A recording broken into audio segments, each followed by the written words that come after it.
Part 1. The Rise of Empires. The year is 1000. The great empire of sanctity has been formed in San Marino. The leader, Marcus, is hell-bent on invading and taking over the continent of Europe.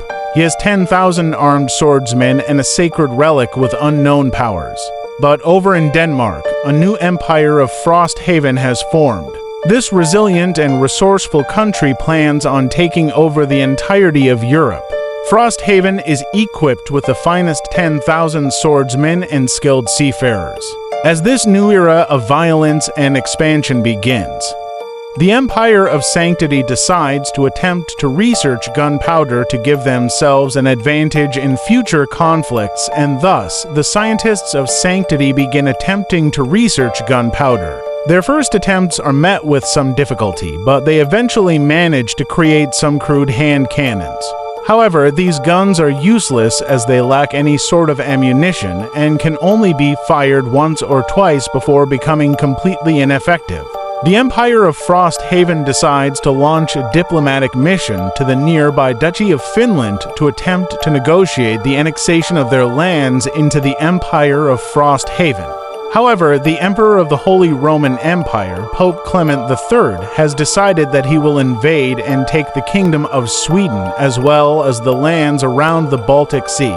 The Pope also plans on invading the Duchy of Finland and bringing it under the fold of the Holy Roman Empire. The Pope sends his best diplomat to the Kingdom of Sweden, but the diplomat is killed and the Pope declares war. The Holy Roman Empire sends 10,000 knights and archers. They arrive and begin an all-out attack on the kingdom. As the Holy Roman Empire prepares to march on the Kingdom of Sweden, they receive a message from the Emperor of Frosthaven.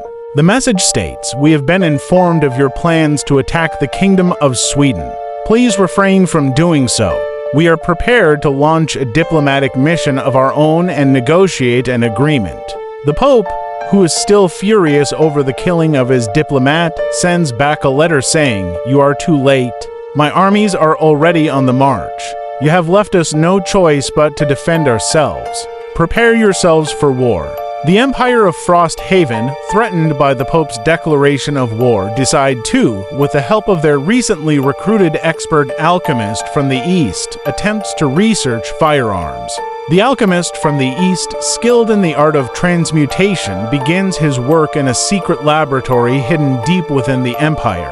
Using his knowledge of ancient texts and arcane rituals, he begins the arduous process of creating gunpowder. As the days turn into weeks, he tirelessly experiments with different recipes, enduring numerous failures and near disasters before finally succeeding in creating a small quantity of the volatile substance.